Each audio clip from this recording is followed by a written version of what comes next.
Hey, welcome to 2025 and the vintage vibe. Kind of rhymes.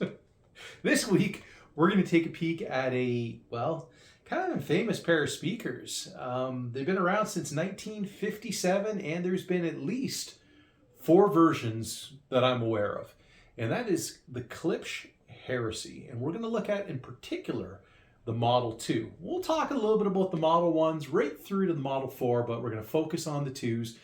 We'll talk a little bit about, the quirks, what you can expect to pay for a pair if you happen to find them or you want to dive down that rabbit hole. And it can be a rabbit hole, let me tell you this. I think I've had over the years, too many to count. I've had at least two pair of Model 1, a pair of Model 2, a pair of Model 3 in the Heresy alone. I've had Model 1 and Model 2 Cornwalls. I think I might have had actually one more Model 1 Cornwall. A pair of La Scala, as well as a pair of Klipsch Bell. Now, I've never had the Klipsch horn, but I've had the Vitavox horn, which is licensed by Paul Klipsch to the Vitavox company. It can be a little bit of an addiction, as this whole hobby can be, but I guess that's not so bad. So we'll talk a little bit about that, how much you can expect to pay for a pair, like we said. How do they sound, isn't that what's most important, is how do these things sound, and whether or not ultimately they deserve a place in your vintage audio collection. All of that, and like we always say, maybe a wee bit more, right here on the Vintage Vibe. Ow. So what I've got here is a pair of Klipsch Heresy Model 2s, part of the Heritage line of speakers, which would include also the Cornwall, the La Scala, the famous Klipsch horn. Now, my apologies for those who love, the tangent and the fork. I just don't think of those when I think of Klipsch. This is what kind of comes to mind. And there's good reasons for it, too. There's been a Model 1, 2, 3, 4, and they've sold absolutely tens of thousands of these over the years. Quite a stout little speaker in terms of longevity, let's say. Now, what makes a Model 1, Model 2, Model 3, Model 4 different? And why are these Model 2s a little odd looking or kind of atypical? Let's kind of start with the cabinet and working our way around the speaker, and I'll address some of those questions right there. Now, first and foremost, all the Klipsch Heresy speakers, the cabinets are pretty much the same. They're a smaller cabinet made out of nice plywood. On the Model 2, a little different than the Model 1, the front baffle board as well as the rear board are an MDF with kind of a painted stipple type finish on them. Now, these were a squat little small speaker because they were originally made to be a stereo pair of speakers. In fact, it was meant to be a center channel speaker, very much like the Cornwall was to the Klipsch horn. And as they kind of joked, well, this was a heresy, right? How dare Paul Klipsch introduce something that goes against kind of the traditional horn-loaded philosophy, which also included these massive cabinets, which heresies do not have. Now, it is a sealed enclosure, acoustic suspension type speaker. And one of the differences between the Model 1 and Model 2 would be that the Model 2s have got banana binding posts on the back inserted into a plastic cup, whereas the Model 1s are just basically screws in the back. And the Model 3s and forward are an MDF cabinet, so not wood anymore. So this is kind of the last of the solid wood with wood veneer type speaker, the Model 2. What else is different? Well, the Model 1s never had a riser on them on the bottom of the speaker down here. The Model 2 actually didn't have a riser either until later in their production. And now we see that integrated into the Model 3s and the Model 4s. Something else that is a little bit different with the Model 1, Model 2 is that the speaker arrangement in the front baffle is a little different. So both use a 12-inch woofer down here, but on the Model 2 upwards, that 12-inch woofer is mounted on the front of the baffle board rather than kind of hung on the backside. And that was a change that Paul Klipsch made to improve distortion, characteristics of the speakers, and to reduce stuff like diffraction. Now, another dead giveaway that these are not Model 1s is the horn arrangement. You can see on the mid-range horn, in fact, that the woofer kind of protrudes upwards into the horn itself. They've kind of notched it out. And then you've got your tweeter up here. Now, these are made out of a plastic or a resin versus the Model 1s, which were all metal. In fact, the drivers in the Model 1 were an Alnico speaker, and these have got a ferret type magnet on the speaker, and they're a higher power handling. So they're both similar output sensitivities or sound pressure level. They're, probably 98-ish dB, let's say 96 to 98 dB in that range. But the Model 2 could handle more power, and the drivers looked a little different as a result as well. Otherwise, they both had, kind of flat grills on them, held on by some Velcro, and usually made out of kind of like a vintage woven type material. Or later in '86, with the Signature Series, they introduced a cane front grille with a small Signature Series logo in the bottom left-hand corner. So it would have been down here on the speaker. Now, this actually is a 1987 Signature Series. So in '86, they released the Signature Series, and that was to commemorate the anniversary of the Heresy speaker. And there's rumors that Paul Klipsch overseen the actual production of all the Heresy speakers in that series. I'm not sure about that, but what we do know is that they used choice veneers in the Signature Edition. They were matched veneers. They had a riser on them. Now in 1986, though, this riser was flat. It was not slanted like the '87 version that you see here. And in '86, they were wood veneers, whereas in '87, it is wood, but it is a gloss black paint on top of it. And as you can see, the grills look a little different, being a black fabric and kind of extruded outwards, which is atypical for Klipsch. So this is kind of like Paul Klipsch coming out with the all black edition before the all black edition was cool. Now, you pay a premium for an all black edition in, cars or whatever else that's out there. So for all intents and purposes, this was a cosmetic kind of addition. So although you might say, well, those are the same as my Model 2s. Well, yes, but no, because unless your Model 2s are Signature Editions, then they're not Signature Editions. So for terms of collectability, if you're looking for a pair of Model 2s, I would say if you can get the Signature Edition without paying a real premium, this will probably hold its value more and be more desirable for collectors that are really quite fond of the Klipsch brand. Now, the Model 3s, as we mentioned, were using an all kind of MDF cabinet, slanted risers like this, maybe a little more refined looking, the construction, but I would argue that these are probably better construction just based on the materials, being solid wood, so on and so forth. The Model 4s, actually I've seen some pictures inside these, and one might start to guess whether or not they're really skipping corners with even how they've insulated haphazardly in the speakers. The Model 4s introduce a rear port, which is to try to address some of the bass extension challenges with the Klipsch Heresy speaker. These do not play low. They might be rated for about 48 hertz, but it's more like 50 hertz. Really, they don't achieve those subsonic bass frequencies. Two last differences you're going to notice with the Signature Series. One is on the back label. This paper label is longer. It has the addition of the Paul Klipsch signature, where it also says Signature Edition. And on the front of the speaker, since they've removed the logo from the bottom corner, as they had in 1986, they've now added that logo below the actual speaker.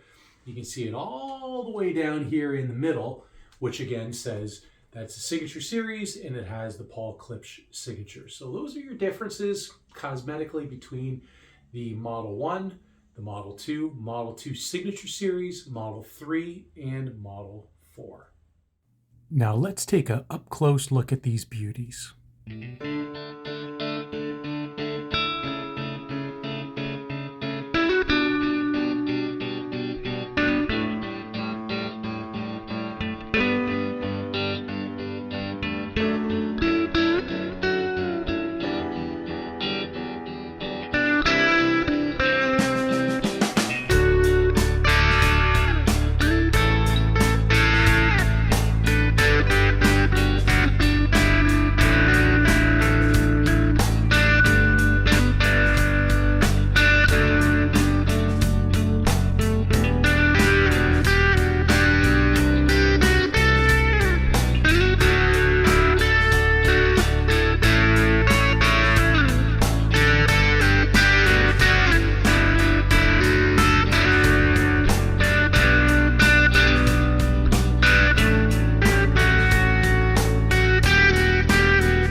expect to pay for a pair of Heresies?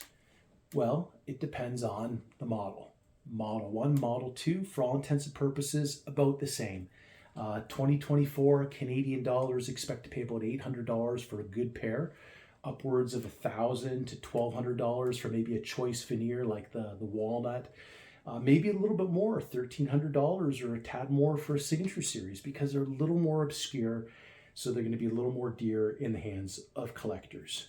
Model 3, $1,500 to $1,800. Model 4, up over $2,000. Now these speakers new, keep in mind, are $5,000 today. So on the used market, they're a little more palatable. And the Model 1, Model 2, I think, are probably the best value of the bunch.